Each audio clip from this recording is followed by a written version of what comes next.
এটা সাধারণ কোন ব্যক্তি নয়, এটা আল্লাহর প্রেরিত রাসূল, এটা আল্লাহর হাবিব, আল্লাহর বন্ধু।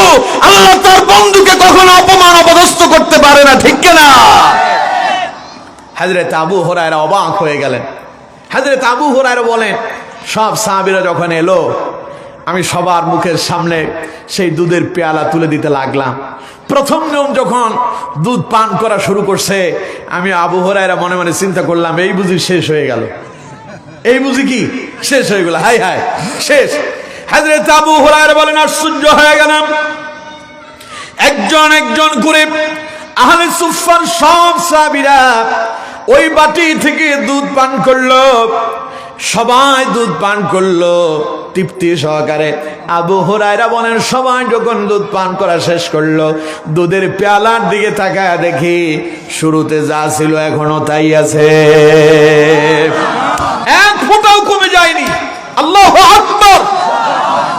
হযরত আবু হুরায়রা বলেন, দুধের পেয়ালা যখন আমি হাতে নিয়ে দাঁড়িয়ে আছি, নবীজি আমার দিকে তাকায়া মুস্কি হাসি দিয়া বললেন, আবু হুরায়রা, এখন আর কে বাকি?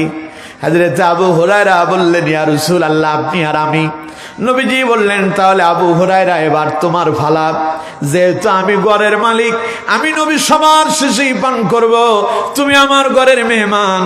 আবু হুরায়রা, তুমি আগে পান করো। হযরত আবু হুরায়রা বলেন, আমি পান করা শুরু করলাম, কারণ আমি খুব তৃষ্ণার্ত, আমি খুব ক্ষুধার্ত। প্রথমবার যখন দুধের পেয়ালাটা হাতে নিয়ে মুখের সঙ্গে লাগালাম, এত বেশি পরিমাণ পান করলাম, মোটামুটি আমি তৃপ্তি পেয়ে গেলাম। হযরত আবু হুরায়রা বলেন, দুধ পান করার পরে দুধের পেয়ালা যখন আমি আমার মুখ থেকে আলাদা করলাম, নবীজি আমার দিকে তাকায় মুস্কি হাসি দিয়া বললেন, আবু হুরায়রা, আবার পান করো। হযরত আবু হুরায়রা বলেন, আমি আবার পান করলাম। আউযু বিল্লাহি মিনাশ শাইতানির রাজীম।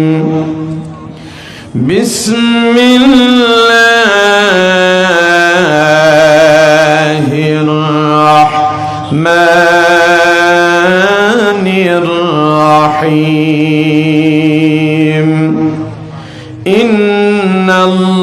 ইন্নাল্লাহা ওয়া মালাইকাতাহু ইউসাল্লুনা আলান নবী ইয়া আইয়ুহাল্লাযীনা আমানু সাল্লু আলাইহি ওয়া সাল্লিমু তাসলিমা। আল্লাহুম্মা সাল্লি আলা সাইয়্যিদিনা মাওলানা মুহাম্মদ ওয়া আলা আলি সাইয়্যিদিনা মাওলানা মুহাম্মদ। আপনারা কি খুব ক্লান্ত? সবাই কথা বলেন, আপনারা কি খুবই ক্লান্ত?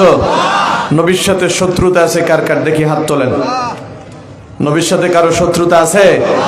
নবীর প্রতি ভালোবাসা, দরদ, মোহাব্বত সকলের অন্তরে আছে না নাই? যদি থাকে, জবান ছেড়ে মোহাব্বতের সাথে বলেন, আল্লাহুম্মা সাল্লি আলা মাওলানা মুহাম্মদ ওয়া আলা আলি সাইয়্যিদিনা মাওলানা। মনটা যদি হইতো প্রবাল হাওয়া, হইতো যদি শুভ্র কবুতর, এথায় আমার প্রিয় নবী ঘুমায় নিরন্তর। আল্লাহুম্মা সাল্লি আলা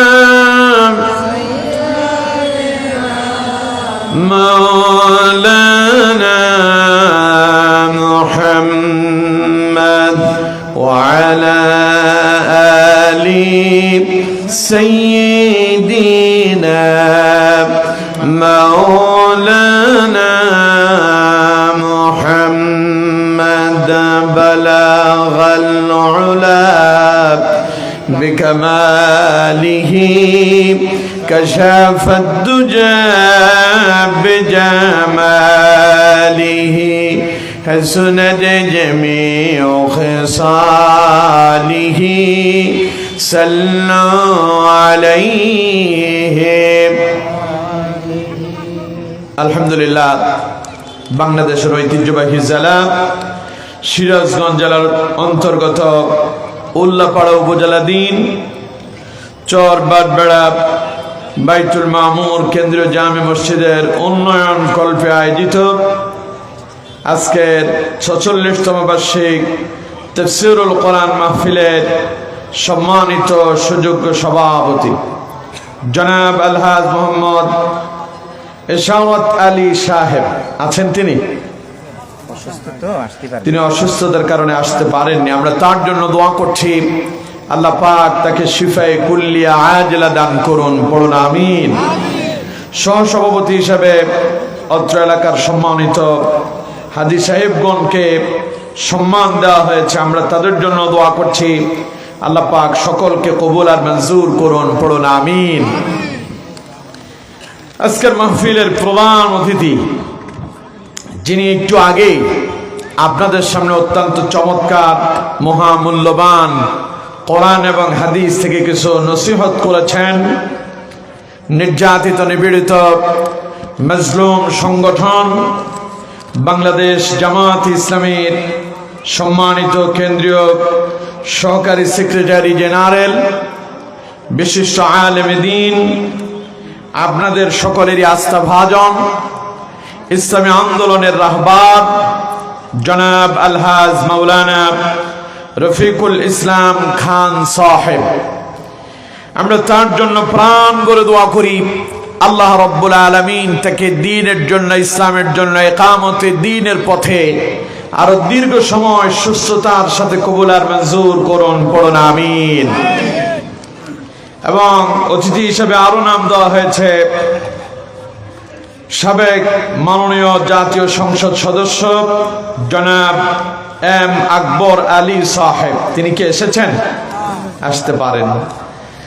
বিশেষ অতিথি হিসেবে অনেকের নাম দেওয়া হয়েছে, সম্মানিত অতিথি বলে আরো অনেককেই এই কাতারে সামিল করা হয়েছে। সকলের নাম পড়তে গেলে রাত শেষ হয়ে যাবে, তবে নাম বলে শেষ করা যাবে না, ঠিক কিনা? এতগুলো নাম, সবার জন্য দোয়া করি, আল্লাহ পাক সকলকে দ্বীনের জন্য, ইসলামের জন্য, কোরআনের জন্য কবুল আর মঞ্জুর করুন, পড়ুন আমিন। আজকের মাহফিলে আলোচনা পেশ করেছেন আমার পূর্বেই হযরত মাওলানা মোহাম্মদ মোশাররফ হোসেন সাহেব সহ অনেকেই কথা বলেছেন। সকলের জন্য প্রাণ ভরে দোয়া করি, আল্লাহ রাব্বুল আলামিন সকলকে ইকামতে দ্বীনের পথে, কোরআনুল কারীমের পথে আমরণ কবুল আর মঞ্জুর করুন, পড়ুন আমিন। মঞ্চ উপবিষ্ট বিভিন্ন স্তরে বিভিন্ন পর্যায়ের দাওয়াতি মেহমান বিন্দু, হযরত উলামায়ে কেরাম, আমার সামনে উপস্থিত দূর দূরান্ত থেকে আগত কোরআন প্রেমিক, ইসলাম প্রেমিক, মুসল্লিয়ানে কারাম, মুরব্বিয়ানে আযম, যুবক ভাইরা, পর্দার অন্তরালের সম্মানিতা, শ্রদ্ধেয়া, সর্বগুণে গুণান্বিতা মুমিনা মা এবং বোনেরা, আলোচনা সূচনা লগ্নেতা আনুষ্ঠানিকতার মধ্য দিয়ে আমি আবারও আপনাদেরকে অন্তঃস্থল থেকে সালাম নিবেদন করছি। আসসালামু আলাইকুম ওয়া রাহমাতুল্লাহি ওয়া বারাকাতুহু। আমরা মহান আল্লাহ পাকের দরবারে মস্তক অবনত চিত্তে সুজুদ পেশ করছি, যিনি বিশাল আকাশ এবং বিস্তীর্ণ এই জমিনের মালিক, যিনি সাগর মহাসাগরের মালিক, যিনি কুল কায়নাতের মালিক, যিনি জান্নাত জাহান্নামের মালিক, যিনি আরশ আযীমের মালিক, সে আমাদের রব, আমাদের মুনীব, আমাদের স্রষ্টা, যিনি আমাদেরকে হাজার ব্যস্ততা, হাজার ব্যাকুলতা থেকে বিরত করে, অসংখ্য অগণিত মানুষের ভেতর থেকে আমাদেরকে বাছাই করে আজকের এই কোরআনুল কারীমের ময়দানে কবুল করেছেন। এই জন্য মহান মুনীবের প্রতি অন্তঃস্থল থেকে শুকর এবং সুজুদ পেশ করছি। সকলে চিৎকার মেরে মোহাব্বতের সাথে পড়ছি আলহামদুলিল্লাহ। আরেকটু আওয়াজ দিয়া পড়ুন আলহামদুলিল্লাহ। পড়ুন রব্বানা লাকাল হামদ হামদান কাসীরান طيبا مباركا فيه يا ربي لك الحمد كما ينبغي لجلال وجهك وعظيم سلطانك সবাই পড়ুন আলহামদুলিল্লাহ। আমরা আমাদের মহান মুনীবের শেখানো ভাষায় তার প্রশংসা আদায় করে নিয়েছি। সম্মানিত বন্ধুগণ, প্রিয় ভাই সাহেব, তাও হলো এখন 11টা।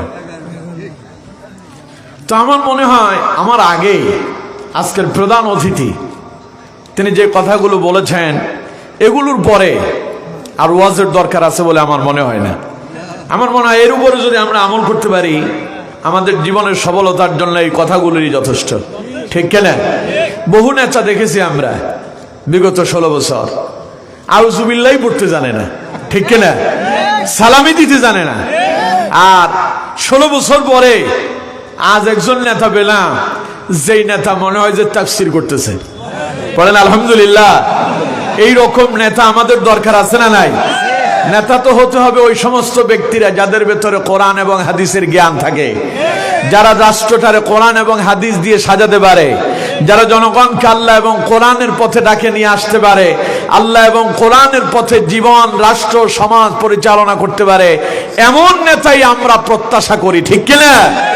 যেই নেতা আজকে আপনাদের এখানে বক্তব্য দিলেন, মাওলানা রফিকুল ইসলাম খান সাহেব, মজলুম তিনি, তার জন্য প্রাণ ভরে দোয়া করি এবং আপনাদের কাছে আহ্বান জানাই এমন ব্যক্তিদেরকেই আগামীর বাংলাদেশ পরিচালনার জন্য তাদের হাতে আপনারা দায়িত্ব তুলে দেন। ইনশাআল্লাহ রাষ্ট্র যেমন নিরাপদ হবে আপনারাও নিরাপদেই থাকবেন ইনশাআল্লাহ।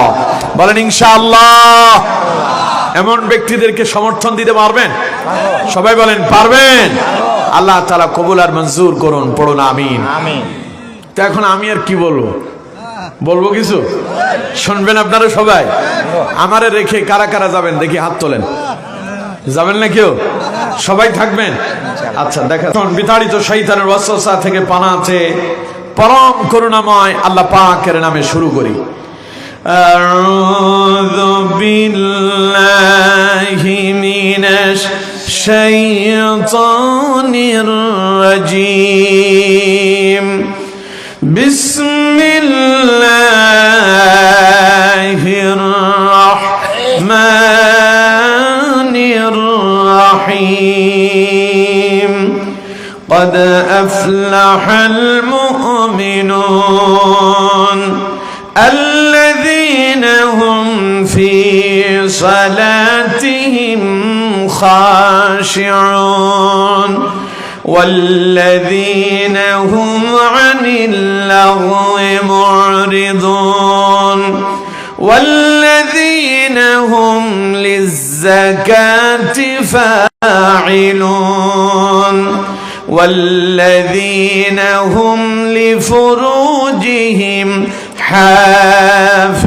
حافظون إلا على أزواجهم أو ما ملكت أيمانهم فإنهم غير ملومين فمن ابتغى وراء ذلك فأولئك هم العادون والذين هم لأماناتهم وعهدهم راعون والذين هم على صلواتهم يحافظون أولئك هم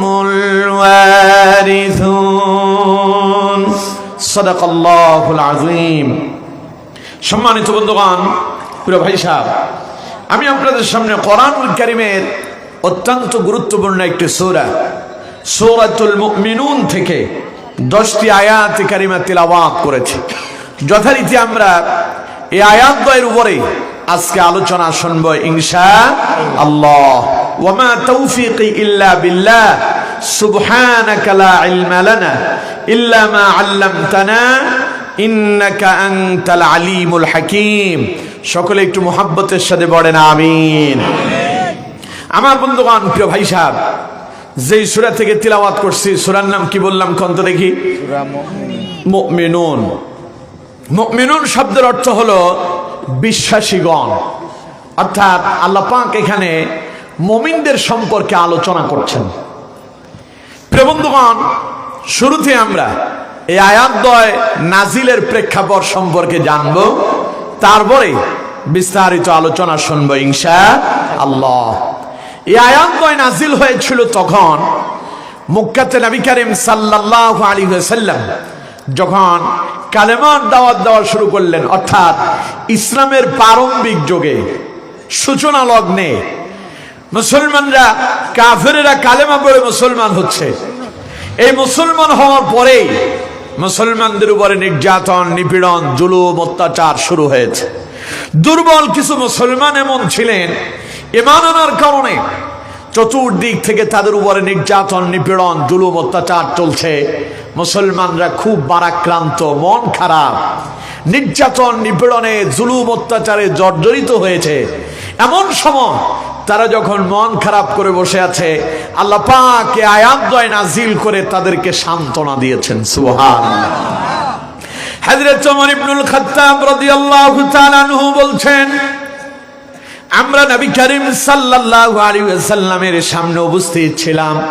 ওমর বলছেন, রাসূলুল্লাহর উপরে যখন ওহী নাজিল হতো, নবীজির আশেপাশে যারা থাকতেন তারা মৌমাছিরা একটা গুনগুন করে শব্দ শুনতে পেতেন। ওমর বলেন, আমরা রাসূলুল্লাহর সামনে বসা আকস্মিক আমরা মৌমাছিরা ওইভাবে গুনগুন করে শব্দ শুনতে পেলাম। আমরা বুঝতে পেরেছি এই মুহূর্তে মুহাম্মদ সাল্লাল্লাহু আলাইহি সাল্লামের উপরে ওহী নাজিল হওয়া শুরু হয়েছে।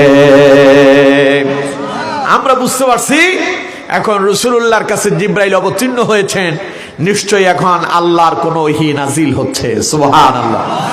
ওমর বললেন, আমরা অপেক্ষা করতে লাগলাম, দেখি আজ কি ওহী নাজিল হয়, নবী আমাদেরকে কি সংবাদ দেন, আমরা অপেক্ষা করছি।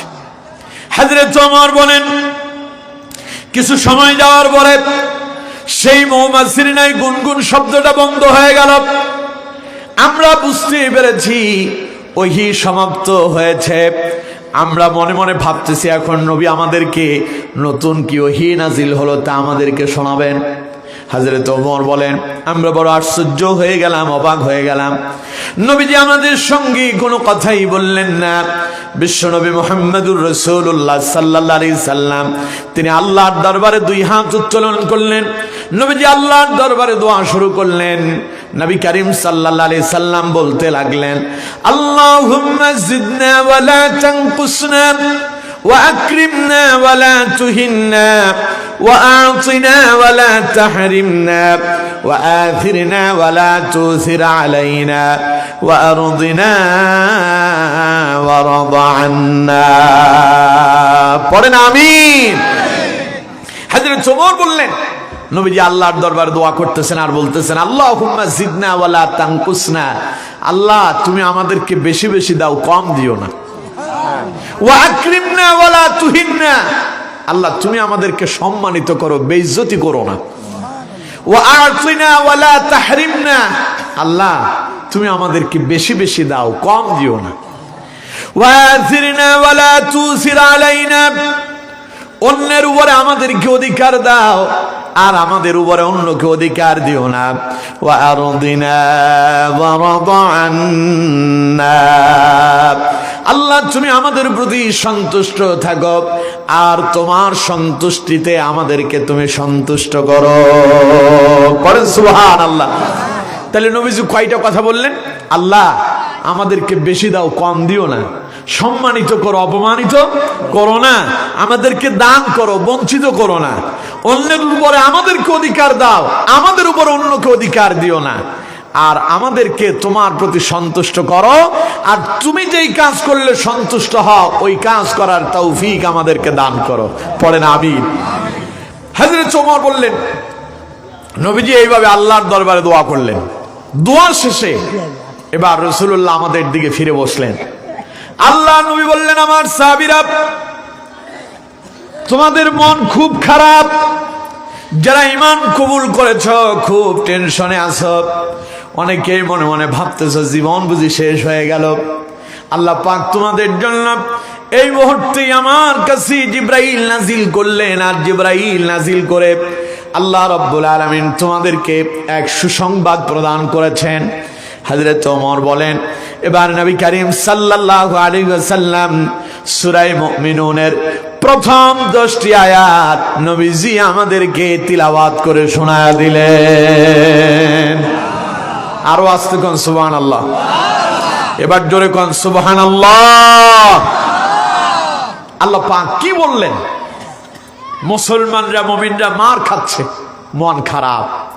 আল্লাহ কয়, মন খারাপ করো না মুমিনরা, আমি আল্লাহ তোমাদের সাথে আছি। সুবহানাল্লাহ। আল্লাহ রাব্বুল আলামিন বলছেন, ক্বাদ আফলাহাল মুমিনুন। আল্লাহ পাক বলেন, আমার মুমিন বান্দারা সফল তো হয়েছে, তারা মুমিন হয়েছে যারা, সফল তারা মুমিন যারা। এবার কোন তো মুমিন কারা? না না, মুমিন কারা বুঝেন? মাশাআল্লাহ, সুন্দর বলেছেন। যারা আল্লাহর প্রতি বিশ্বাস করেছেন, ঈমান এনেছেন যারা, তারা কি মুমিন। তারা কি মুমিন। আল্লাহ পাক বলছেন, ক্বাদ আফলাহাল মুমিনুন, সফল তো তারা হয়েছে মুমিন যারা হয়েছে। সুবহানাল্লাহ। কোন আমার বন্ধুগণ, এবার কোন তো দেখি আমরা এখানে যারা আছি, আমরা কি সবাই মুমিন না? সবাই বলেন আমরা মুমিন না? তাহলে মুমিনরা বিফল না সফল? সবাই বলেন মুমিনরা বিফল না সফল? এখন এই সফল কোন সফল? আমরা দুনিয়ায় মানুষ কেউ কেউ মনে করে যে একটা যদি বাড়ি যদি বানানো যায় তাইলে মনে হয় সফল। কেউ চিন্তা করে আমার যদি একখান গাড়ি হতো তাহলে তো আমি সফল হয়ে যেতাম। আর কেউ বা চিন্তা করে আমি যদি নেতা হইতে পারতাম, আমি যদি ক্ষমতা পেতাম তাহলে আমি সফল হয়ে যেতাম। এইরকম চিন্তা ভাবনা মানুষের ভেতরে আছে না নাই? আরো জোরে বলতে হবে, আছে না নাই? আচ্ছা কোন তো দেখি, ক্ষমতার মাঝে যদি সফলতা যদি থাকতো, সম্পদের মাঝে যদি সফলতা যদি থাকতো, ফেরাউন নমরুদ কারুনের চাইতে বড় সফল আর কেউ হতো? কথা বলেন, কেউ হতো? ফেরাউনের ক্ষমতা কম ছিল? কথা কয় না, ফেরাউনের ক্ষমতা কম ছিল? নমরুদের ক্ষমতা কম ছিল? ফেরাউন নমরুদকে আল্লাহ এমন ক্ষমতা দিয়েছিলেন, ক্ষমতার ছোটে ফেরাউন নমরুদ কয়, ফাকালা আনা রব্বুকুমুল আলা, আমি সবচাইতে বড় খোদা। নাউজুবিল্লাহ। কোন? অথচ আমাদের রব কে? চিল্লায় বলেন কে? ফেরাউন কয় আমি খোদা, নমরুদ কয় আমি খোদা। তার মানে পাওয়ার অনেক বেশি, ক্ষমতা আসছে তো মাথা খারাপ হয়ে গেছে।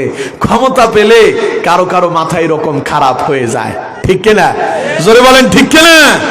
বিগত 16 বছর যারা ক্ষমতায় ছিল মাথা খুব ভালো ছিল না? কথা কয় না, খুব ভালো ছিল, মাথা হইছে খুব খারাপ। কথায় কথায় কয় খেলা হবে। নমরুদ আর ফেরাউন কয় ফাকালা আনা রব্বুকুমুল আলা, আমি বড় খোদা। আর এরা কয় আমরাই সবচাইতে বড় খেলোয়াড়, আমরা খেলবো, পারলে খেলতে আসো, খেলা হবে। মানে ক্ষমতার ছোটে। এবার কোন তো দেখি তাদের এই ক্ষমতা তাদেরকে সফলতা দিয়েছে? সবাই বলেন সফলতা দিয়েছে? তাদের এই ক্ষমতা তাদেরকে বাড়ি ছাড়া করলো, ঘর ছাড়া করলো, ওদেরকে ওদের গদি ছাড়া করলো। তাদের এই ক্ষমতা শেষ পর্যন্ত তাদেরকে ইন্দুরের গর্তে ঢুকতে বাধ্য করলো। তাইলে এবার কোন তো দেখি ক্ষমতার মাঝে কি সবলতা আছে? সবাই বলতে হবে সবলতা আছে। সবলতা আছে ইমানে। সবলতা কিসে? আল্লাহ পাক বলছেন কদ আফলাহাল মুমিনুন, সফল তো তারা ইমান এনেছে যারা। সুবহানাল্লাহ। কোন?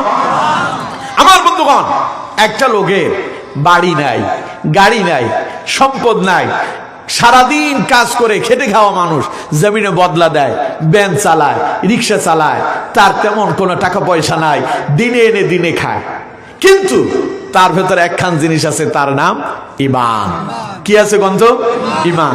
আরেকটা লোকে বিশাল বড় বাড়ি আছে, বিশাল একখান গাড়ি আছে, একেবারে মার্সিডিজ, তারপরে আপনার পাইজারু, এইরকম মানের গাড়ি, ডুপ্লেসিক্স বাড়ি, এরপরে অনেক সম্পদ, বিশাল বড় নেতা, পাওয়ার অনেক, কিন্তু তার কাছে ঈমান নাই। কি নাই? সে নামাজ পড়ে না, কোরআন পড়ে না, দিন মানে না, ইসলাম মানে না। আরেকজন রিক্সা চালায়, জমিনে বদলা দেয়, খেতে খামারে কাজ করে, নামাজ পড়ে, কোরআন পড়ে, দিন মানে, ইসলাম মানে। কম তো দেখি কোন লোকটা উত্তম, যে তার কাছে সম্পদ আছে ঈমান নাই, ওইটা উত্তম না যার কাছে সম্পদ নাই ঈমান আছে ও উত্তম? সুবহানাল্লাহ বলেন না? সুতরাং সফলতা হলো ঈমানের ভেতরে। দেখুন আমার বন্ধুগণ, নবী করিম সাল্লাল্লাহু আলাইহি ওয়াসাল্লামের একজন সাহাবী ছিলেন, নাম হলো হযরত আবু হুরায়রা রাদিয়াল্লাহু তাআলা আনহু। হযরত আবু হুরায়রা রাদিয়াল্লাহু তাআলা আনহু তিনি হলেন সেই সাহাবী যিনি আহলে সুফফার একজন সাহাবী ছিলেন। আহলে সুফফার সাহাবী হলেন তারা যাদের কোনো বাড়ি ছিল না, গাড়ি ছিল না, সম্পদ ছিল না, ঈমান কবুল করেছেন, একেবারে দুর্বল, ওদের যে খাবার যে খাবে সেই পয়সাটুকুন পর্যন্ত তাদের কাছে নাই। এদেরকে নবী করিম সাল্লাল্লাহু আলাইহি ওয়াসাল্লাম মসজিদে নববীর বারান্দার ভেতরে তাদের জন্য একখান জায়গা তৈরি করে দিয়েছেন। সেখানে যারা বসবাস করতেন, এদের কোনো বাড়ি ছিল না, গাড়ি ছিল না, সম্পদ ছিল না, খাবারের কোনো পয়সা কড়ি ছিল না, তাদের কাছে কোনো খাবার দাবার মজুদ ছিল না। আল্লাহর পক্ষ থেকে কোনো বান্দা যদি কোনো হাদিয়া নিয়ে আসতো, সাদকা নিয়ে আসতো, আহলে সুফফার লোকদের মাঝে নবীজি তা বন্টন করতেন, তা খেয়েই তারা তাদের জীবন যাপন করত।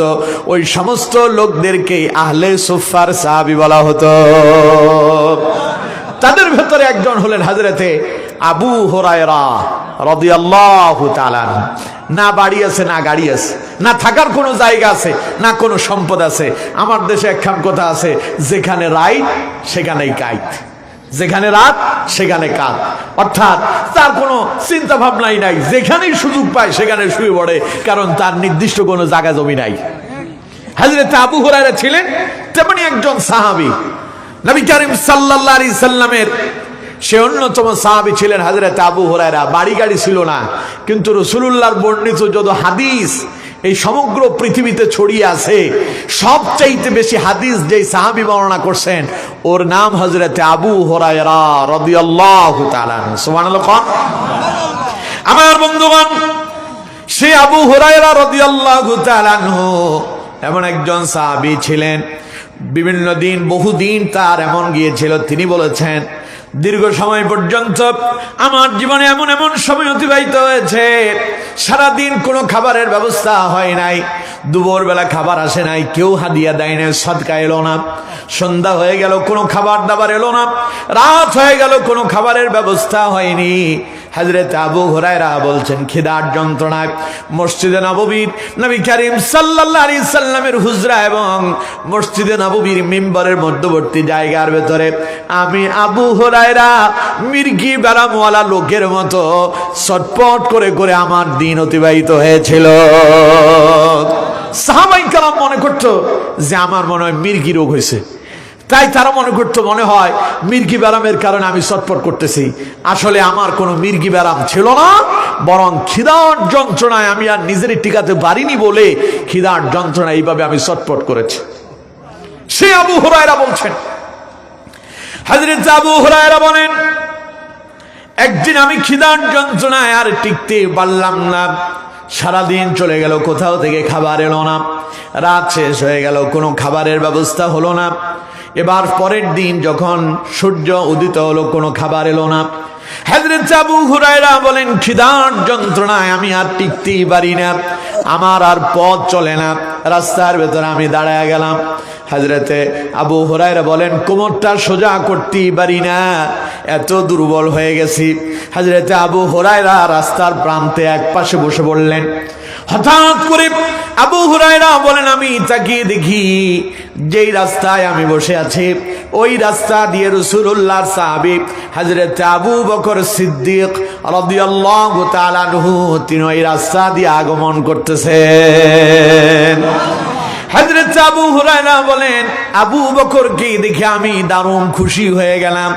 আমি মনে মনে চিন্তা করলাম, আবু বকরকে খিদার কথা আমি কিভাবে বলবো, একটা পন্দি মনে মনে এটাই নিলাম।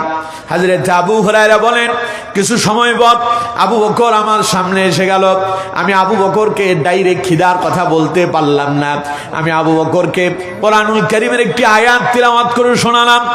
আবু বকরকে বললাম, ভাই আবু বকর, কোরআনুল কারীমের এই আয়াতের অনুবাদের তাফসীর আমি ভালোভাবে বুঝতে পারিনি, দয়া করে আমার এই আয়াতের তাফসীরটা বুঝায় দেন। হযরত আবু হুরায়রা বলছেন, আমার মূল উদ্দেশ্য আয়াতের তাফসীর বোঝা নয়, আমার মূল উদ্দেশ্য ছিল আমি যখন এই আয়াত আবু বকরের সামনে যখন তিলাওয়াত করলাম, আবু বকর যখন এই আয়াতের তাফসীর করতেই যাবে, আবু বকর তো আমার চেহারার দিকে তাকাবে, আমার মলিন চেহারা দেখে আবু বকর বুঝতে পারবে আমি আবু হুরায়রা ক্ষুধার্ত। আবু বকর আমার চেহারা দেখে আমার খিদার যন্ত্রণা অনুভব করতে পারবে, ফলে আমার জন্য খাবারের বন্দোবস্ত করে দেবে।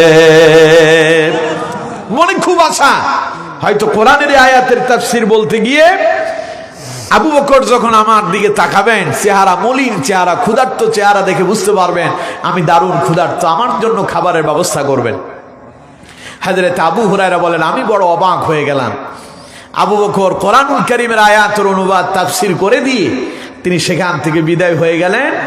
তিনি আমার খিদার যন্ত্রণা অনুভব করতে পারলেন না। হযরত আবু হুরায়রা বলেন, আমার তখন মন খুব খারাপ হয়ে গেল। আহারে, আজ বুঝি মরা ছাড়া আমার আর কোনো পথ নাই। এমন সময় হযরত আবু হুরায়রা বলেন, মন খারাপ করে বসে আছি, একটু পরে দেখি যেই রাস্তায় আবু বকর গেল একই রাস্তায় হযরতে ওমর আগমন করলো। আবু হুরায়রা খুব খুশি। আবু বকর না হয় আমার খিদার যন্ত্রণা বুঝতে পারেনি, ওমর তো খুব চালাক মানুষ, ওমর ঠিকই বুঝতে পারবে। ওমর যখন সামনে এলো ডাইরেক্ট খিদার কথা বলতে পারলেন না। হযরত আবু হুরায়রা ওমরকেও কোরআনুল কারীমের একটি আয়াত তিলাওয়াত করে শোনালেন আর বললেন, ওমর, এই আয়াতের তাফসীর বুঝতে আমার অসুবিধা হচ্ছে, একটু আমাকে আয়াতের তাফসীরটা বুঝায় দেন। উদ্দেশ্য আয়াতের তাফসীর বোঝানো, উদ্দেশ্য কি? খিদা আছে, ওমর আমার চেহারার দিকে তাকাবে, ক্ষুধার্ত মলিন চেহারা দেখে ওমর আমার জন্য খাবারের ব্যবস্থা করবে, কারণ ইতিপূর্বে বহুদিন এমন হয়েছে। হযরত আবু হুরায়রা বলেন, ওমর আয়াতটা শুনল, আয়াতের অনুবাদ আর তাফসীর করে দিয়া আবু বকরের মতো ওমরও বিদায় নিয়ে চলে গেল। তার মানে হযরত আবু হুরায়রা বললেন, আমি চিন্তা করলাম, হায় হায়, এই দুইজন প্রভাবশালী সাহাবী তারা যদি আমার এই খিদার যন্ত্রণা অনুভব করতে না পারে, আজ তো আর কেউ আমার এই খিদার যন্ত্রণা বুঝবে না। হযরত আবু হুরায়রা মন খারাপ করে বসে আছেন। এমন সময় হযরত আবু হুরায়রা দেখতে পেলেন যে রাস্তায় আবু বকর গেল, যেই রাস্তায় ওমর গেল, একই রাস্তায় আগমন ঘটছে বিশ্ব মানবতার নবী সাইয়্যিদুল মুরসালিন খাতামুন নবিয়্যিন নবী আরবি জনাব মুহাম্মদুর রাসূলুল্লাহ সাল্লাল্লাহু আলাইহি ওয়াসাল্লামের নবী করিম সাল্লাল্লাহু আলাইহি সাল্লাম ওই রাস্তা দিয়া যখন আগমন করতে লাগলো, আবু হুরায়রা এবার খুব খুশি হয়ে গেল। আবু হুরায়রা মনে মনে চিন্তা করতেছে, আবু বকর যা বুঝতে পারিনি, ওমর যা বুঝতে পারিনি, আমার নবী কিন্তু তেমন নয়। নবী আমার চেহারা দেখলেই পরে রাসূলুল্লাহ আমার খিদার যন্ত্রণা অনুভব করতে পারবেন। হযরত আবু হুরায়রা বলেন, নবীজি আমার সামনে আসলেন, রাসূল আমার কাছে এসে আমার দিকে তাকায় একটা মুস্কি হাসি দিলেন। মুস্কি হাসি দিয়া নবীজি বললেন, আবু হুরায়রা, হযরত আবু হুরায়রা বললেন লাব্বাইক ওয়া সাদাইক ইয়া রাসূলুল্লাহ, হুজুর আমি উপস্থিত আছি। নবীজি বললেন আবু হুরায়রা টেনশন করার কোনো কারণ নাই, আমি নবী যেদিকে যাই পেছনে পেছনে আমার অনুসরণ করতে থাকো। সুবহানাল্লাহ। নবী করিম সাল্লাল্লাহু আলাইহি সাল্লাম সামনে, আবু হুরায়রা পেছনে। হযরত আবু হুরায়রা বললেন যেতে যেতে রাসূলুল্লাহর পেছনে পেছনে অনুসরণ করতে করতে অনেক দূর নবীর বাড়ির দরজায় এসে হাজির। নবী করিম সাল্লাল্লাহু আলাইহি সাল্লাম ঘরের ভেতরে ঢুকলেন। আমি নবী থেকে অনুমতি নিয়ে আমিও ভেতরে গেলাম। ভেতরে যাওয়ার পরে দেখতে পেলাম টেবিলের উপরে এক বাটি, অর্থাৎ এক পেয়ালা দুধ ভর্তি একটা বাটি পড়ে আছে, এক পেয়ালা দুধ পড়ে আছে। নবী করিম সাল্লাল্লাহু আলাইহি ওয়াসাল্লাম ঘরের ভেতরে প্রশ্ন করলেন দুধ এলো কোত্থেকে? ভেতর থেকে জবাব এলো আপনার একজন বেদুইন সাহাবী, গ্রাম্য সাহাবী আপনার জন্য এটা হাদিয়া পাঠিয়েছেন। সুবহানাল্লাহ। কোন নবী করিম সাল্লাল্লাহু আলাইহি সাল্লাম সদকার কোন খাবার এলে, কোন সদকা এলে নবী তা গ্রহণ করতেন না। আলে সুফার সাহাবীদের জন্য সব পাঠায়া দিতেন, কিন্তু কোন হাদিয়া এলে নবীজি নিজে একটু সেখান থেকে তিনি নিজে একটু খেতেন, আর অন্য আহলে সুফার সাহাবীদের মাঝে তিনি তা বন্টন করে দিতেন। আজ ঘরের ভেতরে হাদিয়া এলো। নবী করিম সাল্লাল্লাহু আলাইহি সাল্লাম হযরত আবু হুরায়রা কি বললেন, আবু হুরায়রা যাও আহলে সুফার সব সাহাবীদেরকে দাওয়াত দিয়া নবীর বাড়িতে নিয়ে আসো। আরো আস্তে কোন সুবহানাল্লাহ। আবু হুরায়রা যেহেতু আজ ক্ষুধার্ত, নবীজি বুঝতে পেরেছেন আজ আহলে সুফার সব সাহাবী ক্ষুধার্ত। কারণ নবী আমার এমন নবী যাকে আল্লাহ পাক মানবতার মহান শিক্ষক করে প্রেরণ করেছেন। সুবহানাল্লাহ।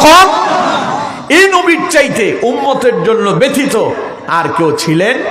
সারা জীবন নবী উম্মতের জন্য কেঁদেছেন। মৃত্যুর কালে, মৃত্যুর পূর্ব মুহূর্তে মালাকুল মউত যখন আসছিল তখনও রাসূলুল্লাহ উম্মতের জন্য কেঁদেছিলেন। কিয়ামতের ময়দানে সমস্ত মানুষ যখন বিপদগ্রস্ত হয়ে যাবে তখনও নবী করিম সাল্লাল্লাহু আলাইহি ওয়াসাল্লাম সিজদায় অবনত হয়ে উম্মতি উম্মতি বলে আল্লাহর দরবারে কাঁদবেন, ঠিক কি না? সে কোন বন্ধু বলো বেশি বিশ্বস্ত, কার কাছে সব কথা বলা যায়, কার কাছে মন খুলে দেয়া যায়, হওয়া যায় বেশি আশ্বস্ত। তার নাম আহমদ বড় বিশ্বস্ত। যে জন কখনো ব্যথা দিতে জানে না, যে জনকে বলি মুছে দেয় বেদনা, যে জন কখনো ব্যথা দিতে জানে না, যে জনকে বলি মুছে দেয় বেদনা, হৃদয়ের হাহাকার আপন করে নিতে আর কার মন এত প্রশস্ত। তার নাম আহমদ বড় বিশ্বস্ত। পড়েন আল্লাহু আকবার।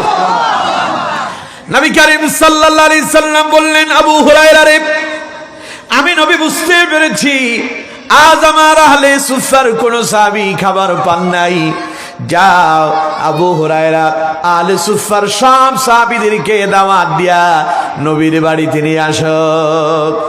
কথাটা শোনার পরে হযরত আবু হুরায়রা বলেন আমার মনটা দারুণ খারাপ হয়ে গেল, কারণ আমি যে ক্ষুধার্ত নবীজি তা দেখতে পেলেন। রাসূলুল্লাহ ইচ্ছে করলে আমারে বলতে পারতেন আবু হুরায়রা রে এখান থেকে কিছু দুধ পান করো, তারপরে যাও ওনাদেরকে দাওয়াত দিয়ে নিয়ে আসো। হযরত আবু হুরায়রা বলেন নবীজি তা করলেন না, আমাকে বললেন যাও সব আহলে সুফার সাহাবীদেরকে দাওয়াত দিয়ে নিয়ে আসো। এখন যদি আমি সবাইরে দাওয়াত দিয়ে নিয়ে আসি, নবীজি বলবেন আবু হুরায়রা আগে সবাইকে মেহমানদারি করো, পরে আমার খাবারের সময় আসবে, ঠিক কিনা? আপনাদের এলাকাতে মেহমানকে আপনারা আগে খাওয়ান না নিজেরা আগে খান? আগে কারে খাওয়া? মেহমানকে। মেহমান খাওয়ার পরে যদি থাকে বাড়ির লোকজন তা খায়, কারণ মেহমানকে সম্মান দেওয়া সুন্নাত। মেহমানকে সম্মান দেওয়া কি সুন্নাত। আবু হুরায়রা বললেন, আমি মনে মনে চিন্তা করতেছি, আমি যদি দাওয়াত দিয়ে সাহাবীদেরকে নিয়ে আসি, নবীজি বলবেন এবার তুমি খাবারকে সবাইকে পরিবেশন করো, মেহমানদারি করো। আর যেহেতু মেহমানদারির দায়িত্বটা আমার হাতে আসবে, তার মানে সবার শেষে আমার খাওয়ার ফালা আসবে। এখন দুধ আছে এক বাটি, আলে সুফার সব সাহাবী আসলে তো আমার ভাগ্যে কিছুই থাকবে না। হযরত আবু হুরায়রা কোন মন খারাপ করে লাভ কি? নবী যা বলছে তা তো করতেই হবে। হযরত আবু হুরায়রা মন খারাপ হওয়ার পরেও আহলে সুফার সব সাহাবীরে দাওয়াত দিয়ে নবীর বাড়ি নিয়ে এলো। সবাই যখন এলো, নবীজি বললেন, আবু হুরায়রা এবার পরিবেশন করে দাও। সুবহানাল্লাহ। হযরত আবু হুরায়রা তো জানে না যেই নবীর বাড়িতে আবু হুরায়রা আছেন। কয়বার হলো? এবার হযরত আবু হুরায়রা বলেন, দুধের পেয়ালা মুখ থেকে সরালাম। নবীজি আমার দিকে তাকায়া মুস্কি হাসি দিয়া নবীজি বললেন, আবু হুরায়রা রে, তুমি না খুব চিন্তা করতেছিলা এক বাটি দুধ কয়জনে খাবে? আবু হুরায়রা, আমি নবী তোমারে আবার অনুমতি দিলাম, আবু হুরায়রা আবার আবার খাও। কয়বার হলো? সবাই বলেন কয়বার? 3 বার আবু হুরায়রা দুধ পান করলেন। তৃতীয়বার যখন দুধ পান করে দুধের পেয়ালা যখন মুখ থেকে আলাদা করলেন, নবীজি বললেন, আবু হুরায়রা রে আবার। হযরত আবু হুরায়রা বললেন, ইয়া রাসূলুল্লাহ সাল্লাল্লাহু আলাইহি সাল্লাম, ওই আল্লাহর নামে শপথ করে বলছি, যে আল্লাহ আপনাকে সত্য নবী করে প্রেরণ করেছেন, ইয়া রাসূলুল্লাহ, ওই আল্লাহর নামে শপথ করে বলছি, আমার পেটের ভিতরে আর এক ঢোক দুধ পান করব, এই জায়গাটুকুন খালি নাই। হযরত আবু হুরায়রা বলেন, আমি 3 বার দুধ পান করলাম, পেটে আর খালি জায়গা নেই। দুধ ছিল কয় বাটি? সবাই বলেন কয় বাটি? হযরত আবু হুরায়রা বলেন, আমি পান করার পরে তাকায় দেখি আগে যা ছিল এখনো তাই আছে। এতে বরকত দিলেন কে? সবাই বলতে হবে কে? হযরত আবু হুরায়রা বলেন, এবার নবীজি দুধের পেয়ালা হাতে নিয়ে বললেন, আলহামদুলিল্লাহি রাব্বিল আলামিন। আল্লাহ তার নবীকে যে নিয়ামত দান করেছেন, নবী করিম সাল্লাল্লাহু আলাইহি সাল্লাম নিয়ামতের শুকরিয়া আদায় করলেন কার? চিল্লায় বলেন কার? এই জন্য আপনার কাছে যতটুকুন আছে, আল্লাহ আপনাকে যা দিয়েছেন, অতটুকুনের ভেতরে কি পড়তে হবে গন্ত? সবাই বলেন কি? আলহামদুলিল্লাহ। আল্লাহর প্রশংসা করবেন। অল্পতেই যিনি বরকত দিয়ে বাড়ায়া দিবেন তিনি কে? সুতরাং আমার বন্ধুগণ, নবীজি আল্লাহর প্রশংসা করলেন, এরপরে বিসমিল্লাহ বলে নিজে মুখে নিয়ে পান করা শুরু করলেন। এবার কন্ত দেখি সেই আবু হুরায়রার কয়টা বাড়ি ছিল? একটা বাড়ি ছিল? গাড়ি ছিল? খুব ক্ষমতাধর ছিল নাকি? অনেক সম্পদ ছিল? কিছুই নাই। কিন্তু আমার বন্ধুগণ, সে আবু হুরায়রার মতো ব্যক্তিকে আল্লাহ পাক এমন সফলতা দিয়েছেন, এই পৃথিবীতে যত আলেম আছে এমন একজন আলেম বলতে পারবে না যে আমি আবু হুরায়রার বর্ণিত হাদিস পড়ি নাই। কেউ যদি বলে আবু হুরায়রার বর্ণিত হাদিস পড়ে না, ওইটা আলেমই না। সে আবু হুরায়রার বর্ণিত হাদিস পড়ে আমরা হয়েছে আলেম। এই আবু হুরায়রা ছিলেন, তার কোনো বাড়ি নাই, গাড়ি নাই, সম্পদ নাই, টাকা পয়সা নাই, খাবার নাই, এত দরিদ্র ছিল, এত অভাবে ছিল, কিন্তু তার ভেতরে ছিল ঈমান। কি ছিল? ঈমানের কারণে হযরত আবু হুরায়রার মর্যাদা এত বেড়ে গেল। আল্লাহ পাক বলছেন, ক্বাদ আফলাহাল মুমিনুন। ও দুনিয়ার মানুষেরা, সফলতা যদি পেতে চাও, জীবনটারে যদি সফলতা দিয়া পরিপূর্ণ করতে চাও, তাহলে মুমিন হয়ে যাও। কারণ মুমিন হয়েছে যারা, সফল হয়েছে তারা। সুবহানাল্লাহ। তাহলে আমরা কি সফল হতে চাই? সবাই বলেন আমরা সফল হতে চাই। তাহলে সফল হওয়ার জন্য আমাদের কি দরকার? সবাই বলেন কি দরকার? না টাকা পয়সা, বাড়ি গাড়ি, ক্ষমতা? আমার বন্ধুগণ, সুতরাং মনে রাখতে হবে, যারা ক্ষমতার জন্য, যারা সম্পদের জন্য, যারা বাড়ি গাড়ি করার জন্য পাগল পারা হয়, তাদের জীবনে কোনো সফলতা। আমি বলছিলাম হযরত আবু হুরায়রা রাদিয়াল্লাহু তাআলা আনহুর কোনো বাড়ি গাড়ি ছিল না, কোনো সম্পদ ছিল না, কিন্তু তার কাছে কি ছিল? সবাই বলেন কি ছিল? ঈমান। ঈমান থাকার কারণে আল্লাহ তাআলা তাকে এমন সবলতা দিয়েছেন, মরেও অমর হয়ে আছেন। মরেও কি কথা কয় না, মরেও মরেছেন, ইন্তেকাল করেছেন। জি, ইন্তেকাল করেছেন ঠিকই, এখনো পর্যন্ত তাদের নাম আমাদের প্রত্যেককে সম্মানের সাথে নিতে হয়, ঠিক কিনা? জোরে বলেন ঠিক কিনা? আমরা যখন হযরত আবু হুরায়রার নাম বলি তখন সঙ্গে কি বলি? রাদিয়াল্লাহু তাআলা, অর্থাৎ আল্লাহ তুমি তার উপরে সন্তুষ্ট থাকো। সুবহানাল্লাহ কোন। এবার অন্যদিকে তাকান, যেমন ফেরাউনের কথা বলেন, নমরুদের কথা বলেন, আবু জাহেলের কথা বলেন, ওরাও তো মরছে, মরছে না? কথা কয় না, মরছে না? ওদের তো অনেক ক্ষমতা ছিল, অনেক পাওয়ার ছিল। এখন তাদের নাম নেওয়ার সময় লোকজন বলে হযরত ফেরাউন রাদিয়াল্লাহু তাআলা, বলে কেউ? বলার সময় খুব সম্মানের সাথে নেয়। আপনি আপনার ছেলের নাম ফেরাউন রাখবেন? নমরুদ রাখবেন? আবু জাহেল রাখবেন? এই দেশে 16 বছর যারা ক্ষমতায় টিকে থাকার জন্য ক্ষমতার সবলতা মনে করে স্বপ্ন দেখতো, যারা 41 সাল পর্যন্ত ক্ষমতায় থাকবে, ওরা মনে করছিল মনে হয় ক্ষমতার মাঝেই সবলতা আছে, ঠিক কিনা? যদি ক্ষমতার মাঝে যদি সবলতা থাকতো আজ বাড়িঘর ছেড়ে পালানো লাগতো না। ক্ষমতার মাঝে যদি সবলতাই থাকতো আজ দেশে তারাই থাকতো, ঠিক কিনা? ক্ষমতার মাঝে সবলতা নাই বলে বাড়িঘর ছেড়ে পালাতে হয়েছে। 6 মাস পরে সেখান থেকে বক্তব্য দিয়া নিজের বাপের ঘরও ভাঙছে, ঠিক কিনা? কথা কয় না, ঠিক কিনা? যদি এই বক্তব্য না দিত ঘর ভাঙার সম্ভাবনা। তার মানে বুঝেন, ক্ষমতা কখনো মানুষকে সফল বানাতে পারে? জোরে বলেন, পারে? এই যে বিগত সরকার যিনি ছিলেন, নাম হলো হাসিনা। হাসিনা শব্দের অর্থ কিন্তু সুন্দরী। কিন্তু এখন আর কেউ যদি কারো যদি মেয়ে হয়, এখন আপনি যদি আসেন, হুজুর আমার একটা মেয়ে হয়েছে, মেয়েটার একটা সুন্দর দেখে নাম পছন্দ করে দেন, হুজুর বলবে হাসিনা, আপনি বলবেন যে হুজুর বুঝতে পারছি আপনি আমার মেয়ের জীবনের সফলতা চান না বলে হাসিনা নাম দিতে চান। এখন এই নামটা আর বাঙালি কেউ কারো নামের সাথে রাখবে না, ঠিক কিনা? কথা বলেন ঠিক কিনা? তার মানে এই ব্যক্তির সাথে সফলতা যায়নি বলে মানুষজন তার নাম এখন আর সম্মানের সাথে নেয় না। নেওয়ার সময় মুখে উচ্চারণ করে ঠিকই, অন্তরে ঘৃণা আসে তখনই। আর আমার বন্ধুগণ, নবীর সাহাবীরা বাড়ি ছিল না, গাড়ি ছিল না, বেলালের কথা কে না জানে? এত নির্যাতিত নিপীড়িত হয়েছে কালো বেলাল, কিন্তু সেই কালো বেলালের মর্যাদা, সম্মান, ইজ্জত যিনি বাড়ায়া দিলেন তিনি কে? কিসের কারণে? ইমানের কারণে। কিসের কারণে?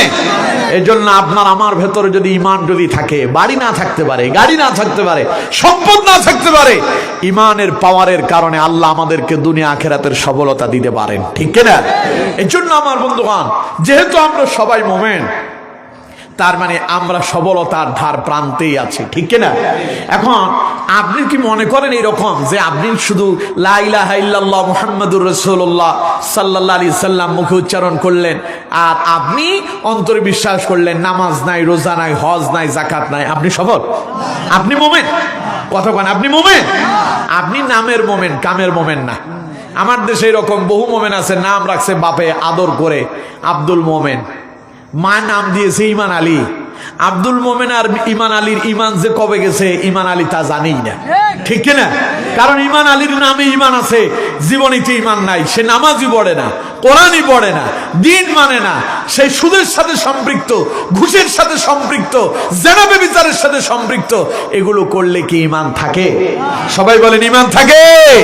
সুতরাং আমার বন্ধুগণ, সফল মুমিন হতে গেলে আপনার ভেতরে কিছু গুণাগুণ থাকতে হবে। কথা বুঝতে পারছেন? আমার বন্ধুগণ, আমি যে আপনাদের সামনে 10টা আয়াত তিলাওয়াত করছি, এই 10টি আয়াতের মাঝে আল্লাহ গুণাগুণগুলো তুলে ধরেছেন। সুবহানাল্লাহ কোন। দেখুন আমার বন্ধুগণ, আল্লাহ রাব্বুল আলামিন বলছেন ক্বাদ আফলাহাল মুমিনুন, সফল তো তারা মুমিন যারা। এবার আল্লাহ পাক বলছেন মুমিন কারা, সফল মুমিন কারা? শোনো, সফল মুমিনদের প্রথম প্রধান নাম্বার গুণ হলো আল্লাযীনা হুম ফি সালাতিহিম খাশিউন। পড়েন আল্লাহু আকবার। আল্লাহ পাক বলছেন সফল মুমিনদের গুণ হলো, সফল মুমিনেরা তারা যখন নামাজে দাঁড়ায় যায়, বিনয়ের সঙ্গে খুশু আর খুজুর সাথে তারা নামাজ আদায় করে। আর আমার দেশে বহু মুসলমান আছে, মুমিন আছে, ও বলে আমি নামাজ না পড়লে কি হয়েছে, আমার কি ঈমান কমে গেছে নাকি? এরকম আছে না নাই? নামাজ তো পড়েই না, আবার কয় নামাজ না পড়লে কি হয়েছে, আমার কি ঈমান কমে গেছে নাকি? অথচ বেটা জানেই না তার যে কবে ঈমান গিয়েছে। আমার বন্ধুগণ, নবী করিম সাল্লাল্লাহু আলাইহি সাল্লাম বলছেন, মান তারাকা সালাতান মুতাআম্মিদান ফাকাদ কাফার। কেউ যদি ইচ্ছাকৃত এক ওয়াক্ত নামাজ ছেড়ে দেয়, কয় ওয়াক্ত? সবাই বলেন কয় ওয়াক্ত? ইচ্ছাকৃত যদি এক ওয়াক্ত নামাজ ছেড়ে দেয়, নবীর হাদিস বলছে সেই কুফরিতে ঢুকে যায়। এবার আপনি হিসাব মিলা দেখেন, জীবনে ইচ্ছাকৃত কত নামাজ ছেড়েছেন। মসজিদে নামাজ চলে, মসজিদের সামনে দিয়া হেঁটে যায়, উনি নামাজ পড়ে না, আছে না নাই? আবার কয় নামাজ না পড়লে কি হয়েছে, আমার কি ঈমান কমে গেছে নাকি? এটা মুমিনের পরিচয় নয়, এটা সবল মুমিনদার। সবল মুমিন এটা হতে পারে। সবল মুমিন খালি নামাজ পড়ে না, নামাজের ভেতরে বিনয়িতা থাকে। আবার আমার দেশে কিছু নামাজি আছে, নামাজের ভেতরে অলস হয়ে যায়, অলস, কোনো মনোযোগ থাকে না, তাড়াহুড়ো করে নামাজ পড়ে। সে যে নামাজ পড়তেছে তার কোনো খবরই নাই। এদেরকে কোরআনুল কারীমের ভাষায় মুনাফিক বলে। কি বলে? সবাই বলেন কি বলে? কোরআনুল কারীমে আল্লাহ পাক বলছেন, ওয়াইদা কামু ইলাস সালাতি কামু কুসালা। আল্লাহ পাক বলছেন, মুনাফিকরা যখন নামাজে দাঁড়ায় তখন তারা অলসতার সঙ্গে নামাজে দাঁড়ায়। ইউরাউনান নাস, মুনাফিকরা মানুষদেরকে দেখানোর জন্য নামাজ আদায় করে। নামাজে যারা এইভাবে অলস হয়, উদাসীন হয়, তাদের নামাজ তাদের জীবনে কোনো কাজে আসবে? জোরে বলেন আসবে? কোরআন থেকে শুনুন, আল্লাহ পাক বলছেন, ফাওয়াইলুল লিল মুসাল্লিন আল্লাযীনা হুম আন সালাতিহিম সাহুন আল্লাযীনা হুম ইউরাউনা ওয়া ইয়ামনাউনাল মাউন। কার কথা? চিল্লায় বলতে হবে, কার কথা? আল্লাহ পাক বলছেন, ফাওয়াইলুল লিল মুসাল্লিন, দুর্ভাগ্য ওই সমস্ত মুসল্লিদের, আল্লাযীনা হুম আন সালাতিহিম সাহুন, যারা নামাজের ব্যাপারে হয় উদাসীন, আল্লাযীনা হুম ইউরাউন, যারা লোক দেখানোর জন্য নামাজ পড়ে। আল্লাহ কয়, এইরকম নামাজ পড়া কপালটারে কালো বানায় ফেললেও কোনো লাভ হবে না, এই নামাজ বান্দার কোনো উপকারে আসবে। তাহলে নামাজে হতে হবে কি? বিনয়ী। নামাজে কি হতে হবে? বিনয়ী। বিনয়ী মানে কি? একেবারে নিয়মতান্ত্রিক ভাবে, তাড়াহুড়ো করা যাবে না। বিনয়ের সঙ্গে, খুশু এবং খুজুর সাথে আল্লাহ আপনাকে দেখতে পাচ্ছেন, এই কথা মাথায় রেখে অত্যন্ত শ্রদ্ধা এবং সম্মানের সাথে নামাজ আদায় করার নাম বিনয়ের সঙ্গে নামাজ পড়া। বুঝতে পেরেছেন? আমার দেশে নামাজ পড়ে এরকম মানুষ অনেক আছে, রুকু এবং সেজদায় এত তাড়াহুড়ো করে মনে হয় যেন কেউ তারে দৌড়ানি শুরু করছে। এরকম আছে না নাই? এরকম মুসল্লি আছে না নাই? এখন এখানে আপনারা অনেকে চিন্তা করতেছেন, হুজুর আমরা অনেকে তো নামাজই পড়ি না। এখন এই যে তাড়াহুড়ো করে নামাজ পড়ে, সেই কথা আমরা কি আর জানি? এরকমও কিছু আছে না নাই? আরো জোরে বলতে হবে, আছে না নাই? আমার বন্ধুগণ, না, এটা মুমিনের স্বভাব না। মুমিন নামাজ পড়ে আর নামাজে বিনয়ী হয়। বিনয়তার সঙ্গে যারা নামাজ আদায় করে তারা সফল মুমিন হয়। আর সফল মুমিন যারা হয় তারা আল্লাহর জান্নাতের মেহমান হয়ে যায়। সুবহানাল্লাহ। নবী করিম সাল্লাল্লাহু আলাইহি সাল্লাম বলছেন, খামসু সালাওয়াতিন ইফতারাদাহুন্নাল্লাহু তাআলা মান আহসানা wudu'ahunna wa sallahunna liwaqtihinna wa atamma ruku'ahunna wa khushu'ahunna kana lahu 'ala Allahi 'ahdun an yaghfira lahu। আল্লাহ পাকের প্রিয় নবী বিশ্ব নবী মুহাম্মদুর রাসূলুল্লাহ সাল্লাল্লাহু আলাইহি সাল্লাম বলছেন, খামসু সালাওয়াতিন ইফতারাদাহুন্নাল্লাহু তাআলা, আল্লাহ তার বান্দার উপরে দৈনিক 5 ওয়াক্ত নামাজ ফরজ করেছেন। কয় ওয়াক্ত? সবাই বলতে হবে, কয় ওয়াক্ত? আপনারা জানেন তো এটা? সবাই বলেন, জানেন তো? সবাই পড়েন তো? সবাই পড়েন ইনশাআল্লাহ। মসজিদে মুসল্লি ফজরে কতজন হয়? ইমাম সাহেব আছে? কতজন হয়? 2 কাতার হয়। মাশাআল্লাহ, তাই তো মেলা মুসল্লি। 2 কাতার মানে তো বিশাল ব্যাপার সেবা। বিভিন্ন মসজিদে তো মুসল্লি ফজরের সময় 2-4 জন, কোন কোন মসজিদে এমন হয় ইমাম সাহেব আর মুয়াজ্জিন। আবার এমন আছে ফজর আর এশাই বেশি হয়, বাকি জোহর আসর মাগরিব কাজে থাকে। না না না, কাজের সময় যে নামাজ পড়বেন না এমন তো না। হ্যাঁ, মানে ওই সময়তে কাজে ব্যস্ত থাকে, এক একজন এক এক জায়গায় পড়ে, মানে সবাই তো আর তখন ঘরে থাকে না। যে যেখানেই থাকেন নামাজ আদায় করে নিতে হবে। পারবো তো ইনশাআল্লাহ? দেখুন, আপনারা যদি সময় মতো নামাজ পড়েন কি হবে? রাসূলুল্লাহ বলছেন, নবীজি বলছেন, খামসু সালাওয়াতিন ইফতারাদাহুন্নাল্লাহ তাআলা, আল্লাহ তার বান্দার উপরে দৈনিক 5 ওয়াক্ত নামাজ ফরজ করেছেন। মান আহসানা wudu'াহুন্না, যেই ব্যক্তি নামাজের জন্য উত্তম রূপে ওযু করে নেয়, ওয়া সাল্লাহুন্না লিওয়াক্তিহিন্না, সময় মতো নামাজ আদায় করে, ওয়া তাম্মা রুকু'াহুন্না ওয়া খুশু'াহুন্না, বিনয়ের সঙ্গে রুকু এবং সিজদাগুলো আদায় করে, কানা লাহু আলাল্লাহি আহদুন লা ইয়াগফিরা লা, আল্লাহ পাক বলেন আমি আমার ওই বান্দার ব্যাপারে ওয়াদা করছি, আমি আল্লাহ তার সব গুনাহগুলোকে মাফ করে দেব। আপনি যদি সব গুনাহ থেকে নাজাত পান, মুক্তি পেয়ে যান, আপনার জীবনে গুনাহই নাই, এখন জান্নাত ছাড়া আপনার জন্য আর কোনো পথ আছে? সবাই বলেন আছে?